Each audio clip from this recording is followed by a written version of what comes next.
dans ces rendez-vous de la métropole, nous assistons à l'arrivée d'une soucoupe volante. Michel Duchesne, qu'est-ce qui est en train de se passer là? Eh bien, c'est la soucoupe volante, le vaisseau spatial de Suzanne Strester, qui est l'artiste qui a pensé cette œuvre d'art. Et elle est aujourd'hui réalisée, il ne manque plus que de l'installer. C'est ce qui est en train de se passer. Elle était sur la rive droite. Là, il faut qu'elle aille sur la rive gauche. Elle va où, là, cette soucoupe? Elle va au bassin à flot, sur le bassin numéro 1. Tout est prévu pour son accueil. Elle sera installée sur un socle et elle émergera de l'eau.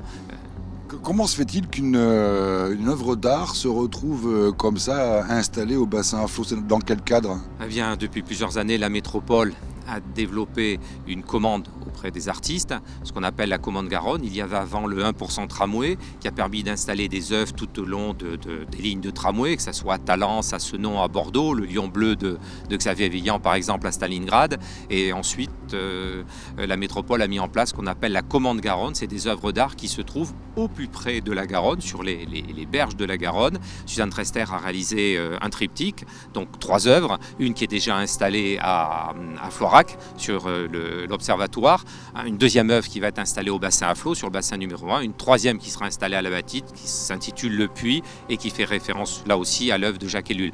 Mais je dois dire que l'œuvre peut-être la plus spectaculaire, c'est un avis personnel, c'est la soucoupe volante, le vaisseau spatial, qui va sûrement beaucoup plaire. Le vaisseau spatial, c'est quoi? C'est une manière d'accompagner le projet urbain, de s'inscrire dans la modernité, de partir de l'histoire, de toutes ces pièces d'acier que l'on trouve dans le fleuve, qui datent parfois de la Seconde Guerre mondiale, et d'en faire une œuvre poétique, une œuvre de la modernité, une œuvre du futur. C'est comment aller vers le futur, sans oublier notre histoire, tout en tenant compte que la modernité, parfois, produit des choses terribles et très négatives pour les habitants d'un pays. Et c'est important pour Bordeaux Métropole, justement, ces accompagnements d'œuvres d'art au fur et à mesure qu'il y a le tramway ou le long de la Garonne. C'est une volonté de rendre public ou populaire l'art moderne? Bon, je crois que l'art contemporain ne doit pas seulement rester dans les musées, dans les centres d'art. Il doit sortir de ses bâtiments, il doit s'installer, s'inscrire dans l'espace public et s'adresser au plus grand nombre. Et ce qui est très important de rappeler, c'est que l'artiste a pensé l'œuvre et qu'il y a eu ensuite un certain nombre de personnes qui l'ont réalisée.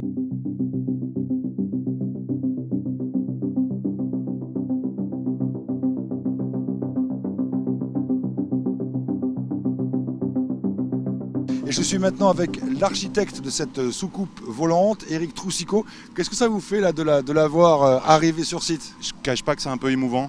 Je pensais pas en fait autant, mais ce qui est émouvant, c'est toute cette aventure. En fait, ça fait 3 ans et demi qu'on travaille sur ce projet, avec l'artiste bien sûr, surtout aussi avec l'entreprise Métallobile. Ça a été très long de trouver une entreprise qui soit à même de pouvoir réaliser cet objet. Et bien le réaliser, et encore plus joli que je ne l'imaginais. C'est compliqué là de mettre en œuvre justement une œuvre comme celle-là? Ouais, c'est compliqué pour différentes raisons. C'est compliqué déjà au départ, c'est compliqué de la dessiner. C'est compliqué administrativement, de trouver l'emplacement, faire la cohésion aussi autour de ce projet. Voilà, il y a certaines personnes qui étaient farouchement opposées. Après, ce qui est surtout compliqué, c'est d'avancer dans le dessin, de trouver la bonne entreprise. Voilà, après, il fallait rentrer dans le budget. Et puis, trouver aussi des bons arrangements avec l'entreprise Balino, qui, elle, fait les fondations, qui nous a ouvert son site pour qu'on puisse réaliser la soucoupe ici. Ouais, je ne cache pas que je suis un peu ému quand même, et je suis content. Ouais, je suis surtout content. Parce que c'est un beau projet, c'est un projet qui a réuni plein de monde. Ce qui était intéressant, en fait, c'est qu'il y avait plein de gens qui y croyaient et plein de gens qui n'y croyaient pas. Donc c'est un peu la vie en fait. Hein. Voilà. C'est un peu le propre d'une œuvre d'art. Hein. Exactement. C'est compliqué d'être consensuel. Rassurez-nous, les extraterrestres, ils sont pas dedans. Hein. Non, les extraterrestres c'est prévu seulement pour 2100. Et quelques jours plus tard, c'est l'inauguration du vaisseau spatial. Rencontre avec l'artiste au CAPC, le musée d'art contemporain, où une exposition est consacrée à son travail. L'occasion avec Suzanne Strester de revenir sur son œuvre. The idea first came when I saw all the submerged warboats in the Garonne River, and so I had the idea to. L'idée m'est venue quand j'ai vu les épaves de bateaux de la Seconde Guerre mondiale dans la Garonne. J'ai eu envie d'en faire quelque chose de futuriste et de positif. Donc j'ai imaginé ce vaisseau spatial. Bordeaux peut inspirer une artiste comme vous parce que vous avez fait beaucoup de voyages ici, sur Bordeaux, observé beaucoup.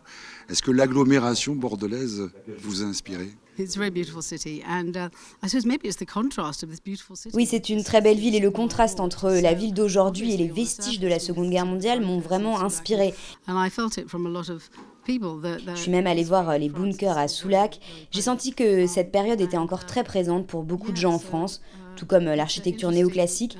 Et donc oui, je m'en suis inspirée pour créer un objet futuriste.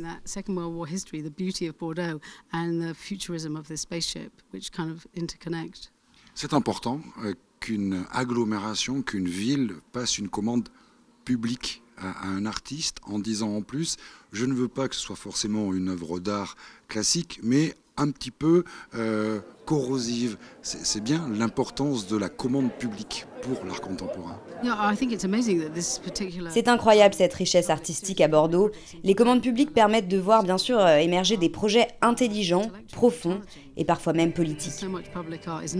C'est donc le vaisseau spatial une œuvre politique pour vous?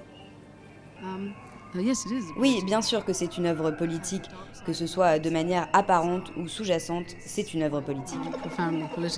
Voilà, merci beaucoup de nous avoir expliqué effectivement votre travail. Voilà pour ce vaisseau spatial désormais au bassin à flot pour 10, 50, 100, 200, 300 ans. Et puis les œuvres de Suzanne, il y en aura d'autres. Il y a une triptyque, il y a une troisième œuvre autour de Jacques Ellul qui est en préparation. Tout ça grâce aux commandes publiques dans le cadre du projet Garonne de Bordeaux Métropole.